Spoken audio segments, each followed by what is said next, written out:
A Princesa Isabel talvez seja uma das personagens mais famosas da história brasileira. Só que quando o nome Princesa Isabel é citado, geralmente se remete a algo que ela fez e não exatamente sobre a pessoa que ela foi.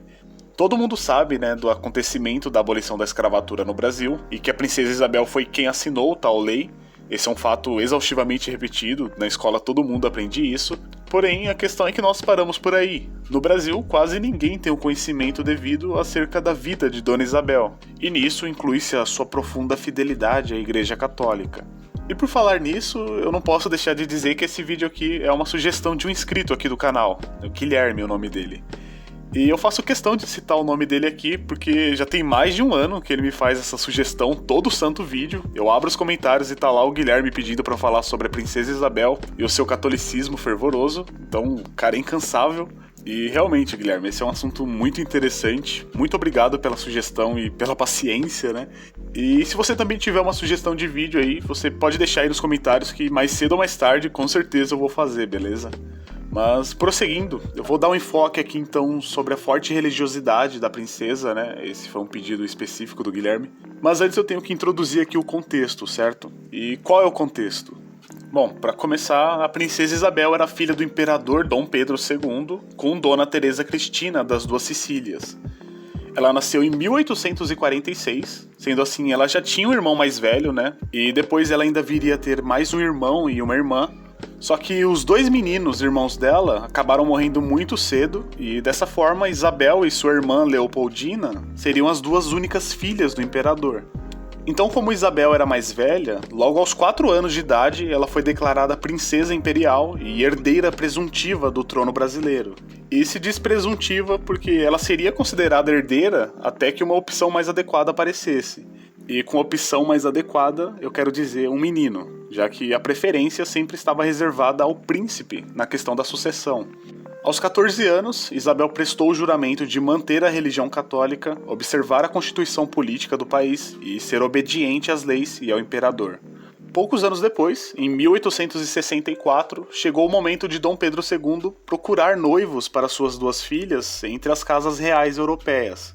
E os escolhidos foram o príncipe francês chamado Gaston de Orleans, mais conhecido como Conde de, e o primo dele, um príncipe alemão chamado Luís Augusto, da casa de Saxe-Coburgo-Gotha.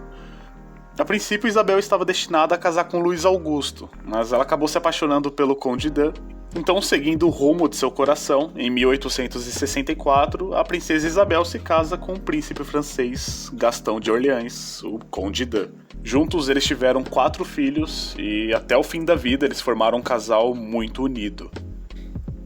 Mas naquele tempo o Brasil vivia uma situação muito delicada. O iluminismo parecia ter demorado a chegar por aqui, mas logo que os ideais republicanos, positivistas, liberais e anticlericais adentraram a terra de Santa Cruz, eles adentraram de forma muito profunda no século XIX. E nós podemos dizer que isso resultou em muita tensão entre liberais e conservadores. E bem, você deve imaginar que a princesa Isabel, como herdeira do trono brasileiro e futura imperatriz, estava no centro dessa discussão, certo? Isso é verdade, só que a princípio isso meio que se resumia somente à elite intelectual e aos interesses políticos. Não só a princesa, como toda a família imperial gozavam de grande prestígio por parte do povo brasileiro. E, na realidade, a princesa Isabel era como um símbolo da dama brasileira. Uma mulher agradável, acolhedora, dona de casa, católica devota e que sabia se fazer respeitar mesmo pelos grandes, sobretudo pelo amor e pela honestidade. Dona Isabel era muito popular, pois o povo se identificava com a sua simplicidade. Mas, ao mesmo tempo, a princesa Isabel era uma mulher de convicções muito firmes. Logo que ela assumiu a regência do Brasil pela primeira vez em 1871, devido a uma viagem de seus pais pela Europa, Isabel imediatamente se mostrou comprometida com a causa da libertação dos escravos, aprovando a Lei do Ventre Livre.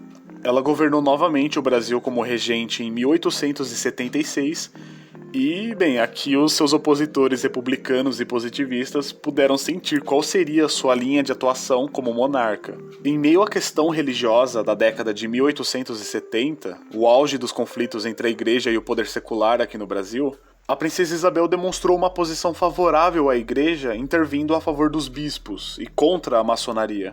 Nós devemos lembrar que o próprio imperador Dom Pedro II, um católico, havia determinado a prisão dos bispos de Olinda e do Pará por eles terem interditado irmandades frequentadas por maçons.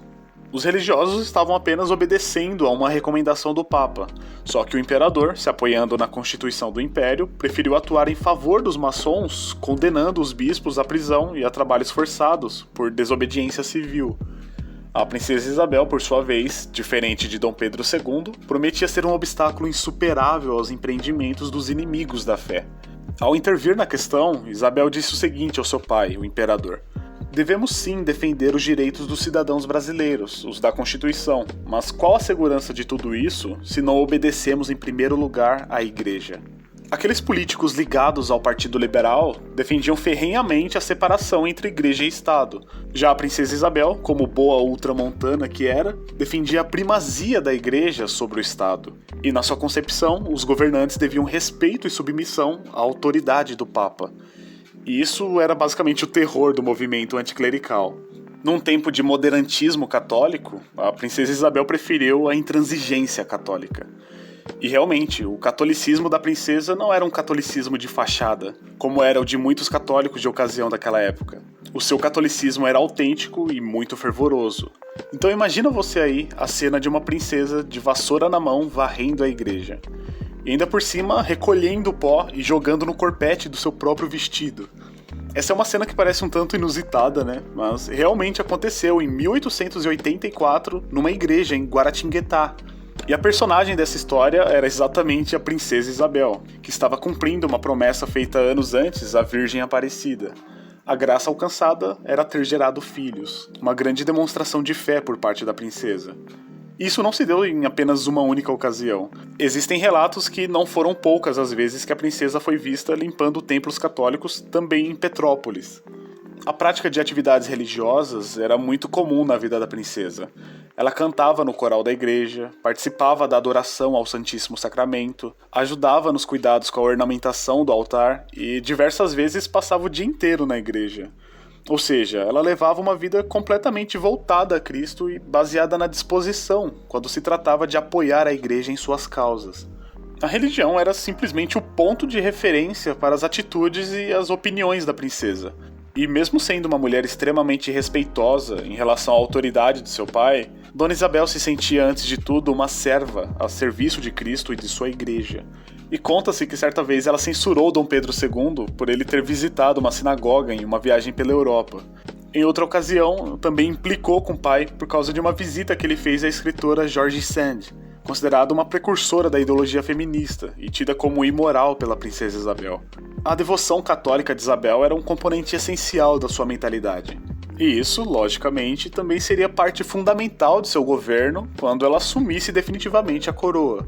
E é claro que isso não deixava de incomodar muita gente. A princesa Isabel ainda assumiu a regência por uma terceira vez, em 1887. Nessa época, o movimento abolicionista já era bastante grande e ganhava ainda mais força. E Isabel, uma adepta também dessa visão, acatando as orientações do Papa Leão XIII, juntamente com o episcopado brasileiro, iniciou uma forte campanha pelo fim da escravidão no Brasil.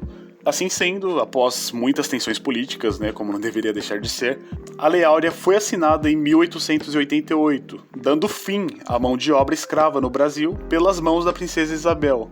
Após esse grandioso evento, ela ganhou o título de A Redentora, por ter redimido toda uma raça. E apenas alguns meses após a assinatura da Lei Áurea, a princesa Isabel ainda teve a honra de ser a primeira e única brasileira até o momento a ter recebido do Papa a Rosa de Ouro, uma honraria oferecida somente a chefes de Estado por sua fidelidade à Santa Sé. A abolição da escravatura certamente foi o feito mais notável da vida da princesa Isabel, mas, infelizmente, esse também acabou sendo o motivo principal que decretou o fim da monarquia no Brasil. E uma frase de impacto que representa muito bem isso foi a proferida pelo Barão de Cotegipe, um opositor da abolição da escravatura. Ao ser perguntado pela princesa se sua ação de libertar os escravos foi acertada, ele respondeu: "Redimiste sim, Alteza, uma raça, mas perdestes o vosso trono." E essa afirmação em tom profético acabou mesmo se confirmando depois. Como o Brasil ainda era um país de formação extremamente rural, praticamente toda a produção brasileira dependia da agricultura. A elite econômica era formada basicamente de proprietários agrícolas, e sem o apoio desses fazendeiros escravistas, a monarquia simplesmente não poderia se sustentar. Além disso, soma-se o fato que o imperador já estava bastante velho, e os republicanos, que a essa altura já influenciavam muita gente, não iam muito com a cara da princesa. Aí o que eles fizeram foi basicamente juntar o útil ao agradável, e o resto da história todo mundo já sabe, né? É bem conhecida. Em 15 de novembro de 1889, os militares que estavam no Rio de Janeiro, que na verdade era apenas uma minoria, representavam cerca de 1/3 das tropas brasileiras, proclamaram a República. Mas um ponto interessante e também pouco comentado é que a família imperial ainda conservava grande popularidade. O golpe da República não teve praticamente nenhuma participação do povo, e a família imperial foi expulsa do Brasil justamente à noite pelos golpistas para que não houvesse reação popular. E isso, no fim das contas, significou o fim do Império Brasileiro. Já na partida, a princesa Isabel, passando junto à mesa, onde havia assinado a Lei Áurea, bateu nela o punho fechado e disse com convicção: 1000 tronos houvera, 1000 tronos eu sacrificaria para libertar a raça negra. E, nossa, essa frase representa muito bem a integridade e a honra da mulher a que nós estamos nos referindo. Princípios acima do poder. Esse poderia ser o lema perfeito da vida de Dona Isabel. A princesa Isabel nunca chegou a herdar o trono do pai, mas quem disse que ela se importava com isso? Quando veio o golpe da República, ela simplesmente não se surpreendeu e caminhou para o exílio sem se arrepender de forma alguma das duas grandes causas pelas quais ela se sacrificou: a Igreja e a libertação dos escravos. Assim sendo, viveu seus últimos anos no exílio, sempre representando lá fora o que há de melhor no Brasil. Morreria na França aos 75 anos de idade, sem ter tido a chance de retornar a seu próprio país, mas certamente deixando um enorme legado. E ainda teríamos muito para contar sobre a vida dela, mas esse é um vídeo bem resumido mesmo sobre a vida da princesa Isabel e o seu catolicismo fervoroso. Eu espero que você tenha gostado. E por hoje é só, like se gostou, se inscreve no canal aí para não perder os próximos vídeos, tá bom? Não esquece também de comentar aí embaixo a sua sugestão, a sua opinião, a sua crítica.